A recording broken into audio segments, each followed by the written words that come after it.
Yo, c'est Noémie et aujourd'hui on se retrouve pour mon book haul slash unboxing du mois de novembre. J'ai plus beaucoup de batterie sur mon ordinateur, donc on va essayer de faire ça vite et bien. On va commencer par les 3 livres que j'ai achetés au Festival du livre de Colmar à la fin du mois de novembre. Je suis allée rencontrer Sophie Jomain pour lui prendre l'édition collector de Un cœur pour Noël. C'est son premier roman de l'Avent chez Ozu. On est sur une histoire en 24 chapitres.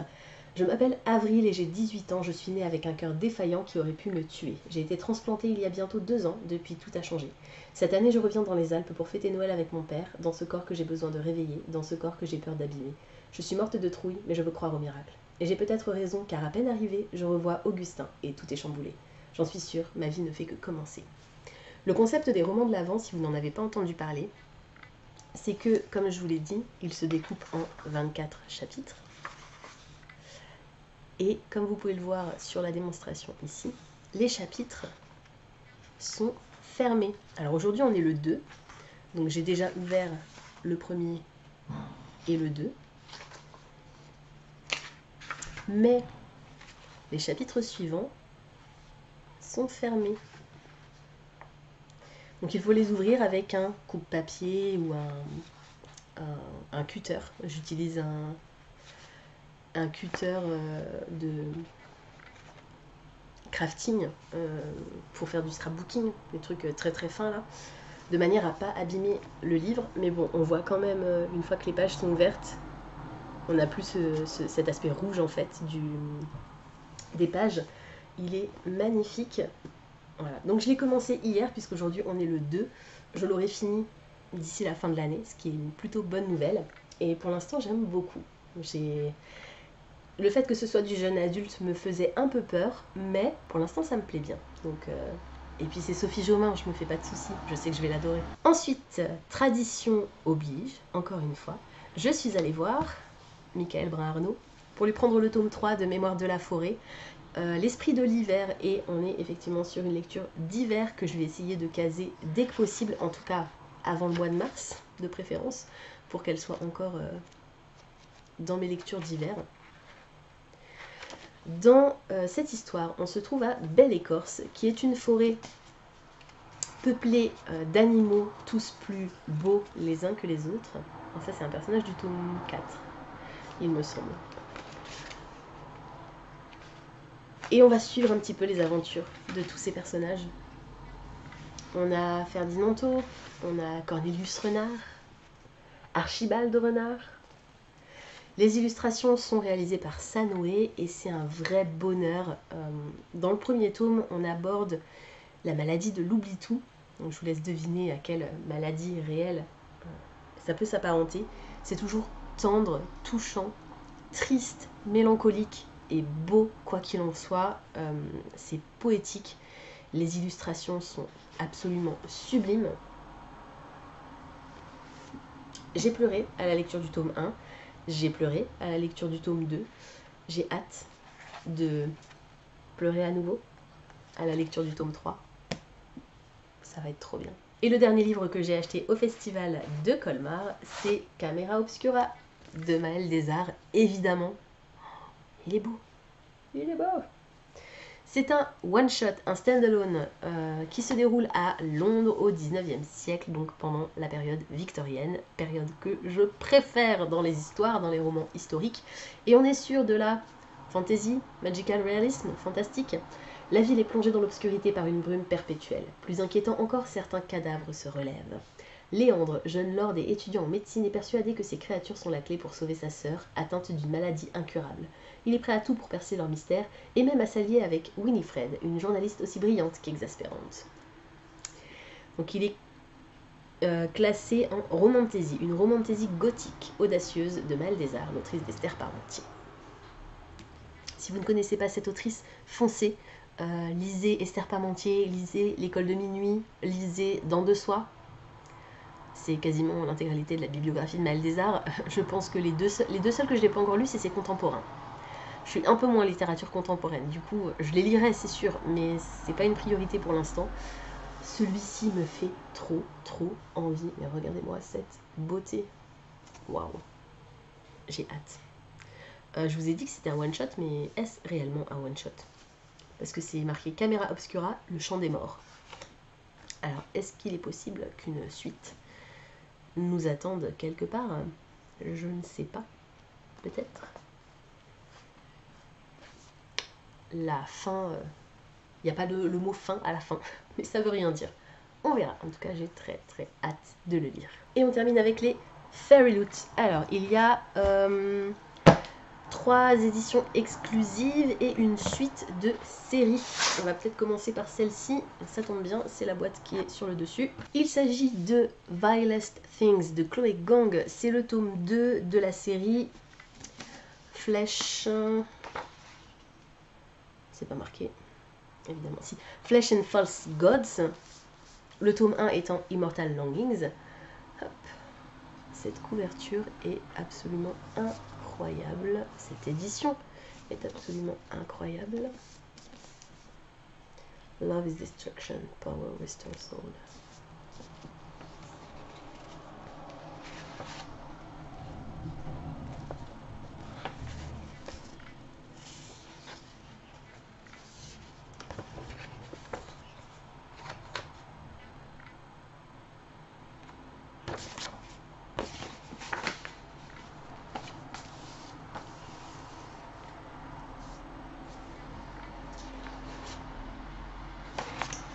Waouh!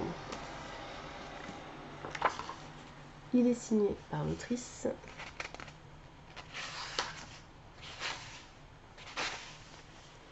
On a une carte. Et c'est tout.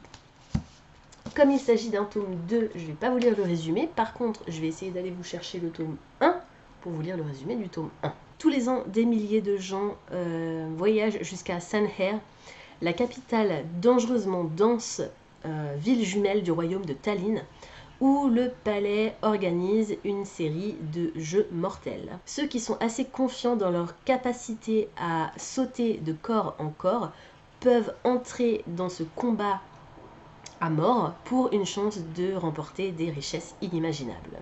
La princesse Kala Tuolemi se cache depuis 5 ans, depuis qu'elle a assassiné ses parents pour libérer le peuple de Tallinn de sa famille tyrannique. Il n'y a qu'une seule personne qui se tient sur son chemin pour finir le boulot, son oncle reclus, le roi Kaza. Cependant, elle sait très bien qu'il accueille à bras ouverts le gagnant des jeux mortels. Donc si elle gagne, elle aura enfin une chance de le tuer. C'est là qu'intervient Anton Makusa, dont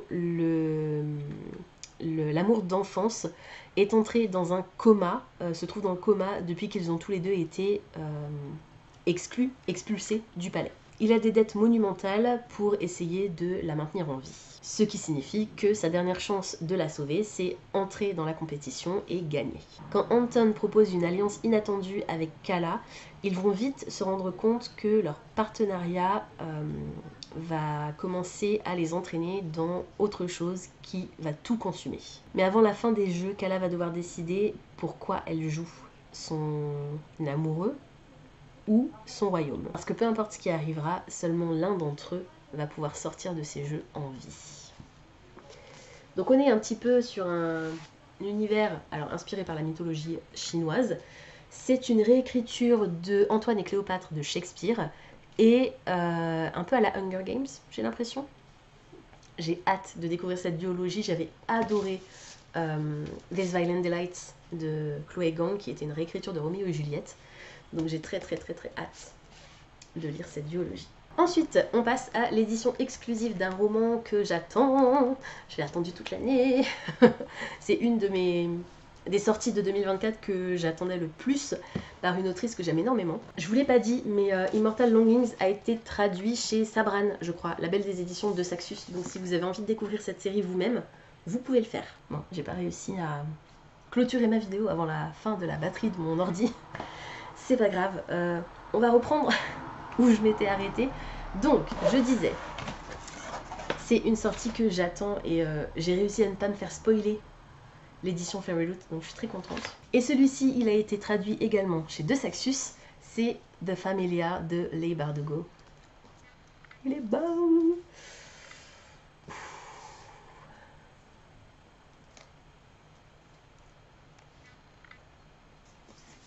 One must never expect miracles, but one can hope for them all the same. Le scorpion dans la grenade. Waouh! Waouh!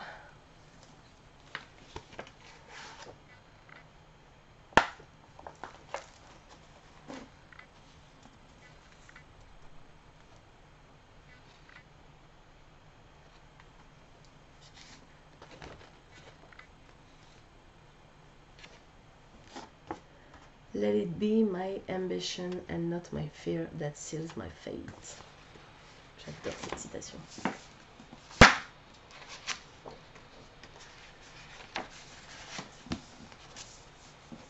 Je crois que c'est les mêmes end pages. Devant et derrière. On a une lettre de l'autrice. Il est signé.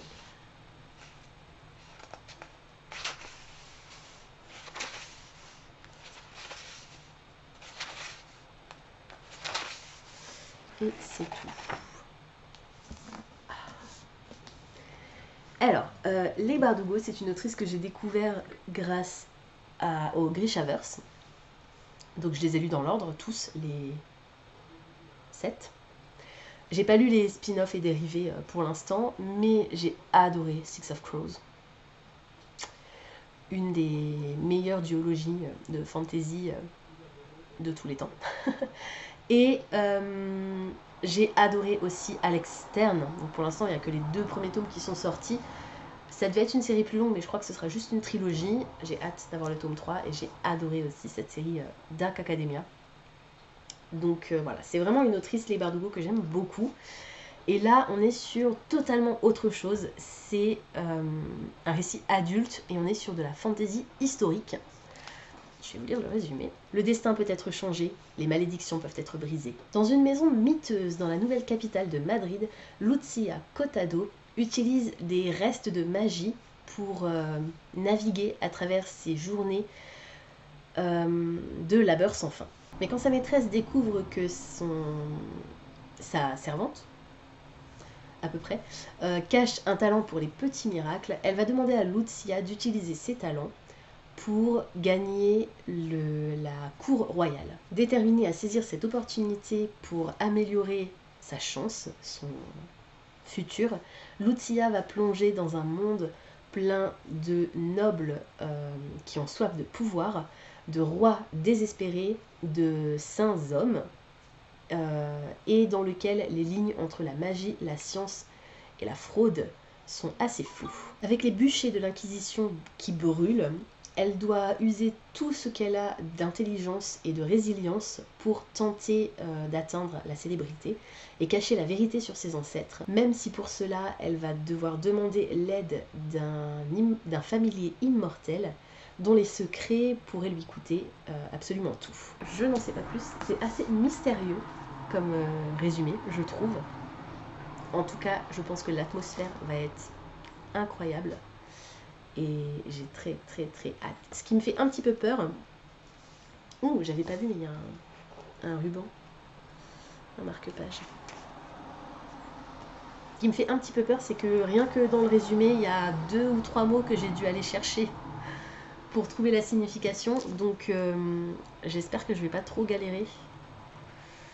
Jusqu'à présent, ça n'a pas été le cas de manière générale, mais je n'ai pas encore lu de Les Bardugo en version originale, donc ce sera l'occasion de découvrir ça. Et la dernière box pour aujourd'hui, c'est une duologie, pareil, édition exclusive de chez Fairyloot. The Serpent and the Wings of Night et The Ashes and the Star-Cursed King de Carissa Broadbent. C'est les tomes 1 et 2 de la série Court of Nyaxia. Et on est sur une fantasy romance, voire même une romantasy avec des vampires. Donc on va commencer par le tome 1.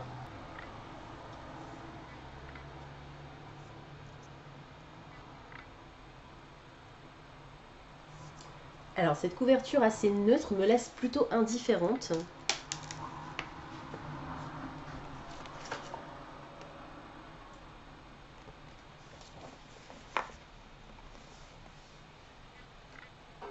Waouh! Et il n'y a pas d'autre option pour la couverture. Le revers est vierge.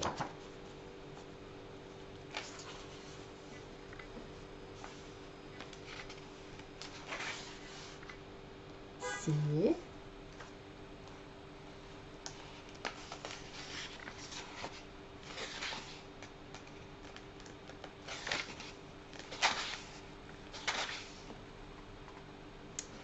Je crois avoir vu. On a une note avec les trigger warnings. Une carte. Ça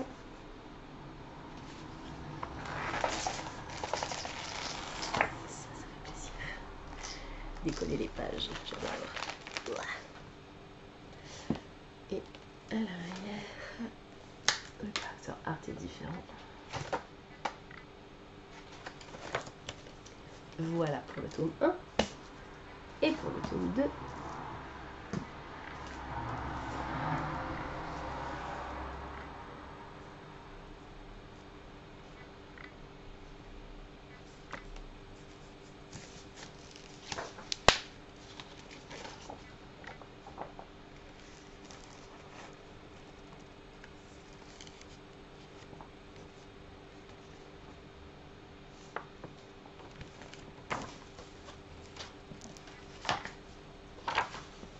Signé également.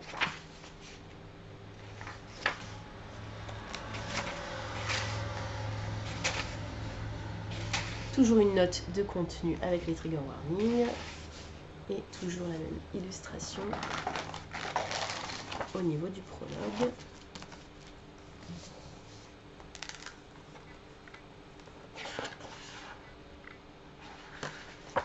Et voilà. Je vous lis les résumés du tome 1. Donc on est sur une histoire qui mélange vampire et The Hunger Games. Oraya est la fille adoptive humaine du roi vampire Nightborn.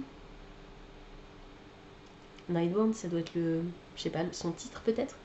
En tout cas, Oraya s'est forgé une place dans un monde qui a été créé pour la tuer. Sa seule chance de devenir quelque chose de plus qu'une simple proie, c'est d'entrer dans le Kejari, un tournoi légendaire organisé par la déesse de la mort elle-même. Mais gagner ne sera pas chose aisée face aux guerriers les plus vicieux des 3 maisons vampires. Pour survivre, Oraya va être forcée de s'allier à un rival mystérieux. Tout à propos de Rain est dangereux. C'est un vampire sans pitié, un tueur efficace et un ennemi de la couronne de son père à elle. Et puis c'est surtout son plus grand rival dans la compétition. Cependant, ce qui terrifie le plus Oraya, c'est qu'elle va se retrouver étrangement attirée par lui. Mais dans le Kejari, donc la compétition, il n'y a pas de place pour la compassion et rien n'est plus mortel que l'amour.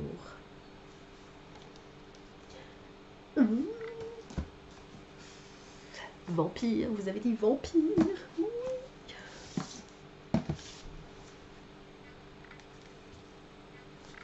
Ils sont trop beaux. Et cette duologie a été traduite par Bookmark. Donc si vous avez envie de les découvrir en français, c'est possible. Voilà, c'est tout pour aujourd'hui. J'espère que cette vidéo vous aura plu. Comme d'habitude, n'hésitez pas à me dire dans les commentaires si certains des titres que je vous ai présentés aujourd'hui vous intéressent, si vous les avez déjà lus et surtout ce que vous en avez pensé. N'hésitez pas également à me dire quels ont été les titres qui ont rejoint votre pile à lire au mois de novembre et est-ce que vous avez prévu d'acheter beaucoup de choses en décembre. Pensez à vous abonner à la chaîne, à liker et à partager cette vidéo, ça me fera toujours plaisir. Pensez également à activer la petite cloche des notifications qui vous permettra de savoir quand je poste du nouveau contenu. En attendant de vous retrouver, je vous souhaite d'excellentes lectures et je vous dis à très bientôt dans une prochaine vidéo. Ciao!